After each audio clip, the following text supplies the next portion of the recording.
Hey guys, welcome back to the Supra build series. In today's episode we're going to be installing our brand new digital dash.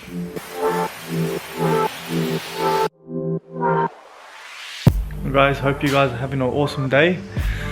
Today's video, as you saw in the title, we're going to be installing a digital dash in our Supra. We're super excited to have the car back into our garage, and we've had this digital dash waiting for a long time, even before the Supra was finished. Nick's gone ahead and opened the box up, so let's see what's in the box. Yep. So here is obviously our digital dash. I believe this is the 7-inch version. I think there's a 5-inch version as well.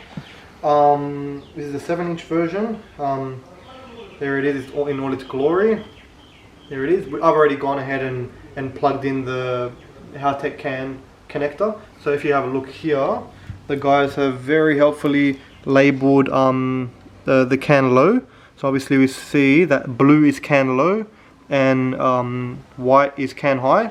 So here on the back it says H and L. So obviously blue goes to L and H, and white goes to H. Obviously what gives the dash power. So that is just a micro USB, and this just gets wired into ignition.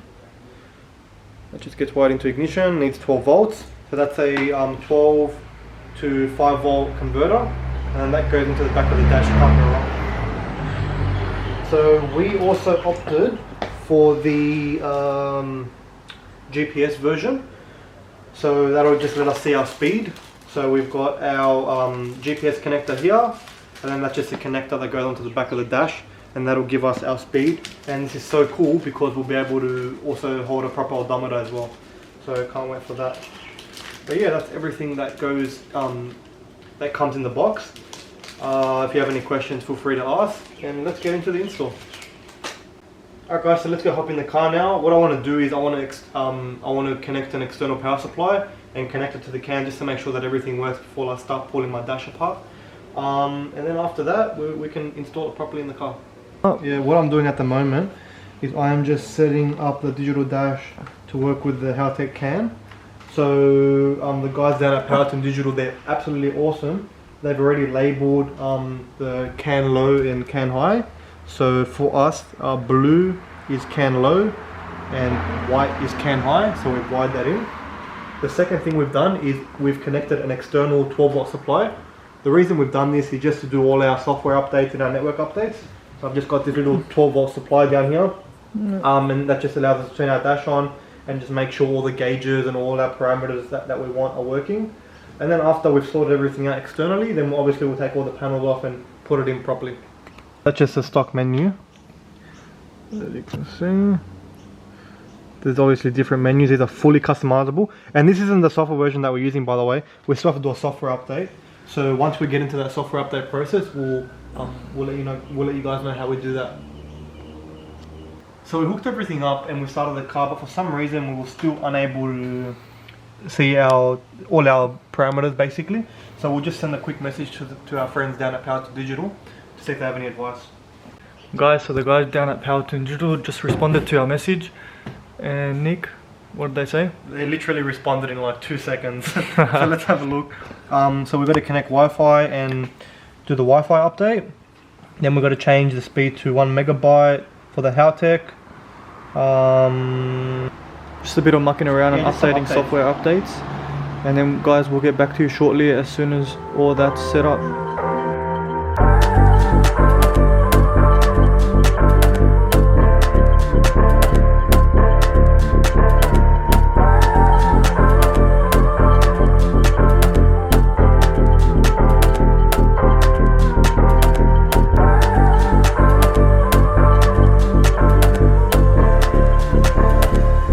So what we've done now is we've just run the software update. So the way we do that is we come over here to network. Let me just see it. Focus. We click on network. We put our Wi-Fi password in. So we put our network, put our Wi-Fi password in, connect our Wi-Fi. Then we just hit this update button, and basically what that will do is ensure you have the latest software. Another thing is that for Haltech in particular, you got to make sure that Haltech V2 is selected here. So see, we've got Haltech Obviously you can select whatever sort of ECU you've got, Microtech, Link, whatever. So we've got basically the PowerTune dash supports all these computers, so Haltech, Link, Microtech, even Hondata, basically even the BRZ stock ECU, Barras, FG, FX, Falcons, Nissan 350s, so much stuff. And then what we do is we set the cam bitrate to 1 megabyte per second. It should automatically be there, but you got to make sure it's done. Then you hit apply. After that, the system reboots, and then we come over here to the main. We make sure that obviously CAN is selected here because we're running the CAN. And then you hit the connect button, and once connect is grayed out, we can't click it, you know it's all done. And then you have all your settings here. So Andrew, if you go ahead and just hit the ignition. I'll start the car. Start the car, and let's see what happens here.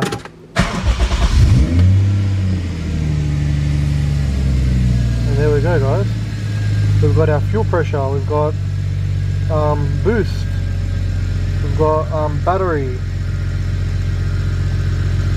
we've got oil pressure, we've got oil temperature, although that seems to be in Fahrenheit. We've got water temperature. You know, rev it a bit, we can get a bit of, yeah. And obviously when we connect our speedo, so we have a GPS sensor. Once we connect the GPS sensor, we'll take it for a drive and we'll be able to see speed as well. So we fit everything up and it works beautifully. The only thing we've realized is we need a CAN expansion hub for our Haltech because we currently have our wideband plugged in. So we will come back to you guys once we have that that expansion hub, which Haltech does sell, and then we'll fit up the rest of the dash and go for a drive.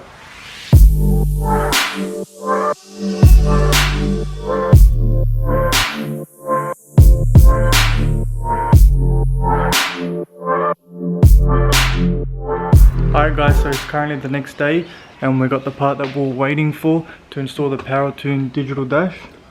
Hey guys, here's Nick here. Finally got our, can you see me? Can you see me now? Now you see me, now you don't. We finally got the CAN expansion gauge for our Haltech. So what we're going to do is we're going to go ahead and disassemble the dash, find our 12 volt accessory supply, and we'll let you guys know exactly where it is. So if you're doing it in your Supra, you know exactly where it is. And then we'll go ahead with installing the dash.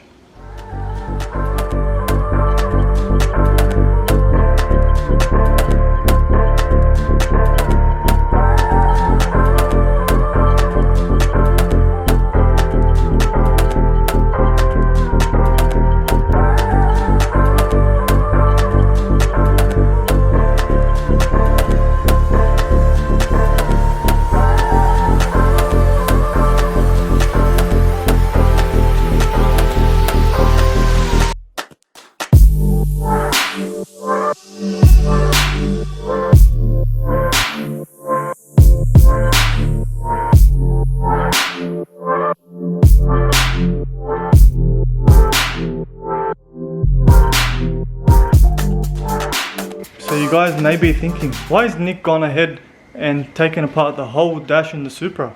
Well, let me show you what he has here in store for you guys. So Nick, what have you got here? So I've gone ahead and purchased a Mako Motorsports digital dash mount. So the PowerTune digital dash fits right in there, and it's a direct fit for the Series 2 Supra. And once it's installed, I'll show you a video, or show you a video of the exact mounting points, and how perfect it fits. It pretty much bolts up in the standard location it does. that the original odometer bolts up to. Yeah, so it's basically the direct bolting. Yeah. Very rare, but it does work. Alrighty. Now let's find some 12 volts. Last night we fell into a few hiccups, so we just left it, and we'll come back today, bring some parts with us. So this is where we left off yesterday, the Haltech there, and we just left all this unplugged. What we done here at the back, we made an adapter wire. So we're basically not eliminating the cigarette lighter, we also have functionality for our cigarette lighter now. We've got the power off the back there, and then this here powers up our dash. So where we left off, so basically the hurdle we were stuck with yesterday was installing this dash into the Mako mount. If you turn it around to the back, there is 4 locating screws that it mounts to. So the actual screws that PowerTune supplied were too small because they weren't meant for this mount. They were actually meant for the mount they send out, which is this one, which is much more thin than the Mako mount. So we didn't want to go for this look because you have to screw that to the top of the steering column, so we didn't want that. So what Nick's gone and done today is he's went and got screws which are a little bit longer and with little washers. Did that focus? Till there you go. So he's pretty much picked them up for us and we've test fitted and they do fit.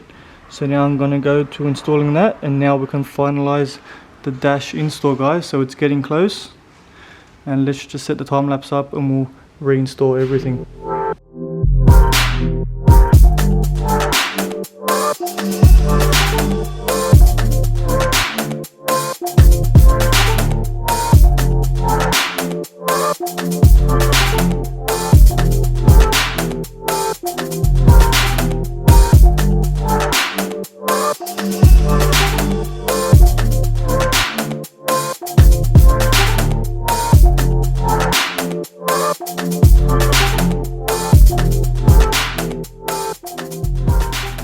Alright guys, so the car's all pulled back together. Now we've got Nick taking it for the first drive. Yeah, take it for the first drive. Let me show you the dash real quick.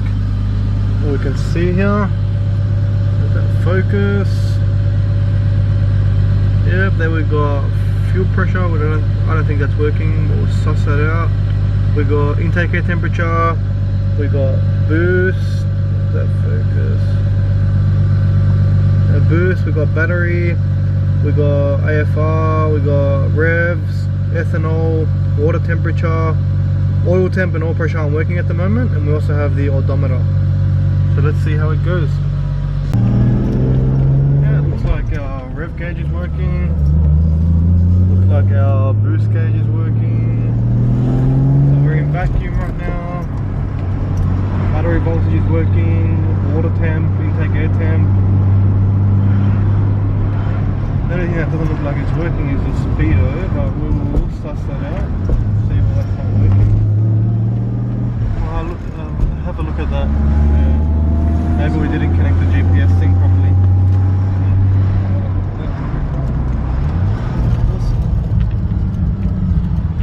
And one other thing that we noticed is that we can't see what blinkers we've got turned on.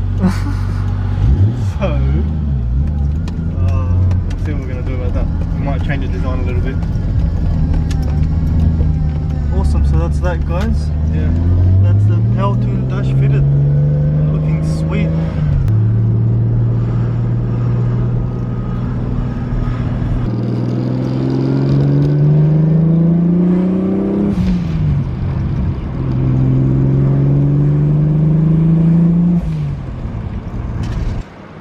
Alright guys, so that is that. Hope you guys enjoyed this video of the dash install. Tune into next video where we're going to be working on the Supra again, and we're going to be showing you a couple of things that just aren't right, and we're going to be fixing them, just waiting on some parts. So thanks for watching, guys. Hope you enjoyed the video, and if you like this content, be sure to like, comment down below and subscribe. Peace.